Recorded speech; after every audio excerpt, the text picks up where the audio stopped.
to you guys quickly about traveling the world solo. I just wanted to give you some advice because there's a lot of false information out there. If you're going to take advice from someone about solo travel, I heartily recommend that you speak with an expert. There's not that many of us. So this is for all the people that actually know about solo travel because they've been doing it. I've been doing it for 20 years in 34 countries. And sometimes I hear people, and I'm age 69, so when I hear somebody that just started a couple years ago, they're in their 20s, it's not going to be information that I'm going to be able to use myself. And you want to talk to people that have been through every kind of challenge there might possibly be. I haven't been through everything, but I've been through a lot. And I still love it. I've been doing it 20 years, 34 countries. So jump on, you can ask some questions. But I just wanted to talk about that. I did a Facebook post about my solo traveling in the last 20 years, and it got 2,500 likes in a solo traveling Facebook group. And most of what was being said was people being afraid to go forward, plan their trip, started being afraid for their safety, getting really bogged down in the itinerary planning. I can help you with that. My link will be the top pinned comment. If you want to do a one-on-one consultation, and you could learn everything you needed to know in one consultation, but many people do need more to plan. But what one person was saying was that, oh, you shouldn't pay for getting advice about this because she would never pay for it. So here's what I got to say about that.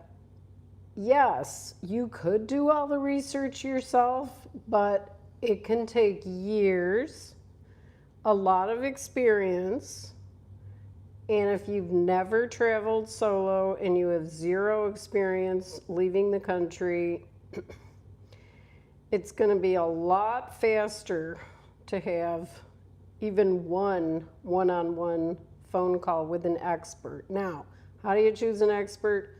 Look at their bios, see if you can see them in different countries. Like, the thing is, oh, hi, Fernando. Thanks for coming over here. I'm just talking about solo travel. And if you're wanting to start, who not to listen to. Because there's a lot of false information out there. So if you're going to travel by yourself, taking advice from a couple isn't going to help you that much because they have each other's back while they're traveling. I don't listen to couples because I do it by myself, and it's a whole different deal.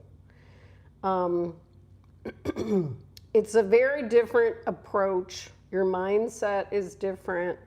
Your safety is different. It's completely different. And I have traveled with my son. I've traveled with a partner.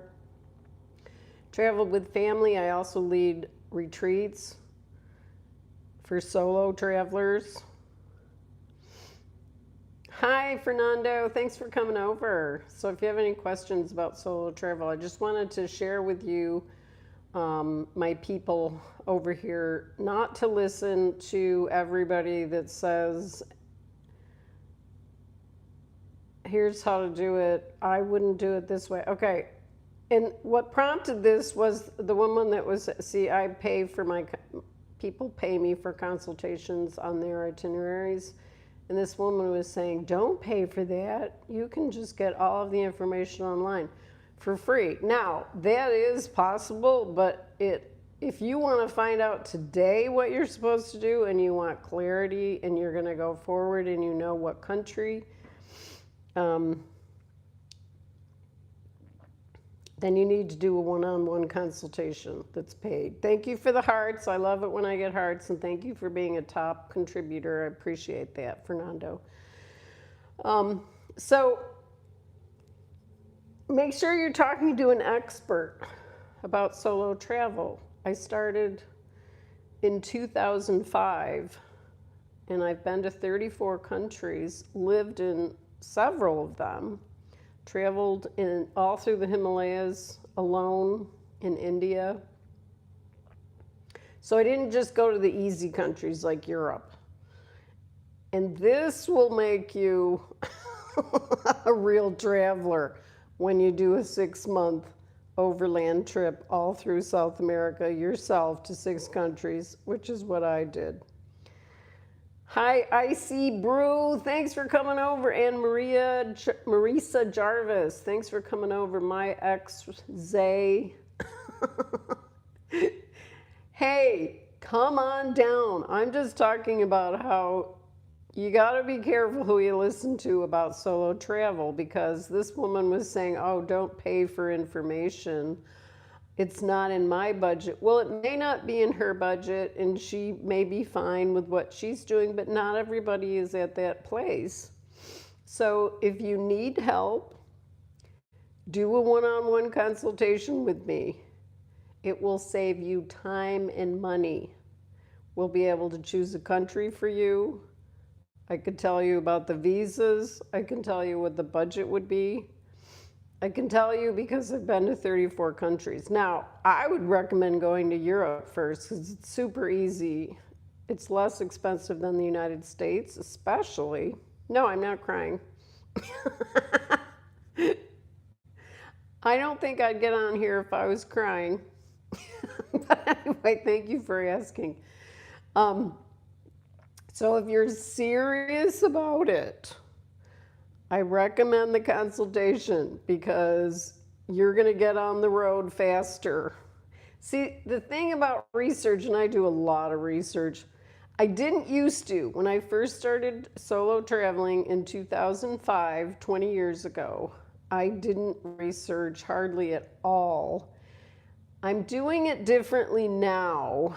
And I feel like I'm getting a deeper experience because sometimes I would land in a place and not know anything about what to see or do. And now I have a more clear idea about what it is that I want to do, how I want to enjoy this new country, how much time I have. So I'm doing a lot more booking ahead of time, planning my train travel, so that my next huge adventure is a 1,900-mile train trip I'm doing by myself through France and Italy, starting in Paris. Oh, good. My XA, thanks for coming over. So you'll find out a lot on my YouTube channel. The other thing I'll put a link below is if you want to be a free subscriber to my Substack newsletter, because then I delve in every week and give tips and share notes about things to do. But if you really want to be a world traveler, I'd recommend doing the paid subscription for the newsletter, because I do weekly videos that you don't see here. You just see maybe a snippet in a short on YouTube rather than the full thing. So that's for my paid subscribers, and you can try it out for a month and see what you think. That's fine. And thanks for subscribing. I'm happy that you want to do that. Now, I've gotten really good testimony from people on my Google reviews. So if you put my name in, Mary Bartnikowski. And you can also look at my marybartnikowski.com website, and you'll see video testimony from people. Because you want to make sure you're getting the right information. You want to know that this is the way to go. So what I recommend for Europe, okay, I'm going to give you this just right now. A really easy trip, easier than traveling in the United States, is to go to Europe in the low season, in the winter season. Now everybody thinks it's going to be so cold, but if you go to the Mediterranean, because I go to Sicily every year for winter, and it's really nice. It's nicer than California weather in the winter. So, excuse me. So let me tell you temperatures in Fahrenheit. In Sicily, January, February, March, it can rain, but it doesn't keep raining forever. And I jump in the Mediterranean Sea. It's freezing cold water, but it can be very sunny in southern Europe. So there's southern Spain, southern Italy, Greece. Although I spoke with a friend of mine and he says Greece isn't as warm as Sicily. So look on the map and you'll see. Now, a way that you could determine winter seasons in Europe, just go to the weather app and put in that particular month, January, February, March, and you'll see what the temperatures are. Now, I feel I've been in Sicily every single January, February, March for the past like 5 years. I've been 8 times. This will be my 8th trip. And March is the sweet spot. So you're at the end of the winter, you're coming into the beginning of spring, and it's right before Easter. Italy is a Catholic country.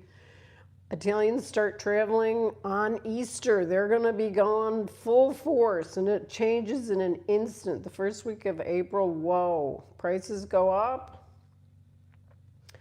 Lots more people. So it might not be a lot of United States people, but Italians are traveling all over the country. So you got to keep that in mind. So you could get, like, say if you wanted to go on a trip for March in southern Europe, southern Italy in particular, do it. It's a really good temperature time. Thank you for the hearts. I love your glasses. Thank you. I got them at Costco, Kate Spade, and I really like them. Thank you. They're comfortable. They go with everything. Thanks a lot. So just be careful who you listen to, because sometimes, for example, I did a video, it's gotten thousands of views, Amalfi Coast in the winter. So this one I think I did about 10 months ago. It's in my shorts if you wanna, in my shorts, short videos. Yeah, I love Costco too. I might be going today. And I said, well, I had heard this very popular blogger say, oh, everything's shut down on the Amalfi Coast in winter. Everything is not shut down on the Amalfi Coast in winter. How do I know? Because I've been to the Amalfi Coast in winter 2 times. And it was so nice. Oh my God, prices are lower. They're like 50% less than what you pay in the summer. And it's mild. I mean, some things are closed, but the weather is so beautiful. There's still buses running, the train is running. So there's no crowds because everybody goes in spring and summer. So it took me a long time to figure that out. I didn't know about this before. I was spending more time in Asia, Mexico, South America, because I was thinking that Europe was too expensive, and it really is extremely expensive in spring and summer, especially summer. But as an example, I'll share this with you. I stayed in Nice, France, which is the kind of the main town in the French Riviera, Côte d'Azur. And so it was a week in January. So it was this year, actually.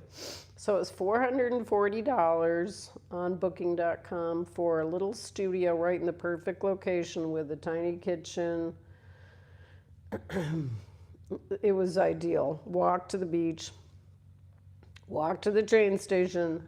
Then I tried to book it the first week of April, and it had substantially gone up.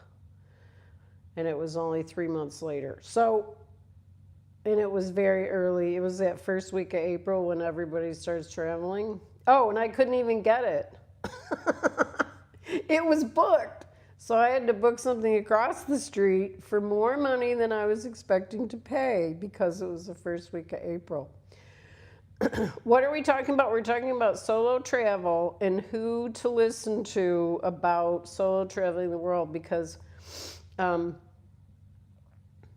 I'll repeat this for you, my ex-A. On Facebook, I did this post about how I've been traveling for 20 years by myself in the countries. It was kind of a long post in a Facebook group, and it got 2,500 likes and so many comments, I couldn't even answer them all. But mostly what people were saying was that they were scared to try solo travel. And then one person, I was saying how you should do a paid one-on-one consultation because it's going to save you time and money. And you're going to have a clear roadmap as to what to do next with me. But there's other people that you can talk to, but I honestly don't know any solo traveler that has as much experience as me and has done it without, this is another thing, I didn't have like big, huge assets that I sold to do it. I did it on my own earning power. So what I wanted to share with you about the solo travel thing is one of the responding people said, oh, you shouldn't pay to get any advice. I wouldn't pay. And it's like, well, that's nice. I mean, good for you. If you want to research and do, it takes a lot of research. It's not, we could do in 1 hour what might take you 20 hours online to figure out. And it might even take it years, because the things that I've learned on the road, that's why it's fun to do this, because I really want to get people traveling. And the way to do it is not just to do free, of course, you know, I like to do a lot of free stuff too, but when you're really ready to pay a little bit of money to get guidance on which way to go, what country to go to, like my top 5 countries for solo travel, I'll share this with you right now, for women in particular, is France, Italy, Spain, Cambodia. Thailand is easy, Bali is easy. And there's so many others, but I would say those are really the easiest. And Europe, you should do it first because in the winter, because everything, the infrastructure is so much better than the United States. The food is better, you won't get sick, lots of walking. Public transportation is connected, ferries with buses, with trains, not that hard to figure out.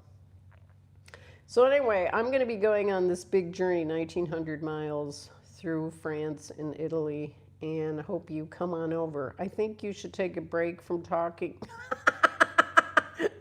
I think I'm going to end now.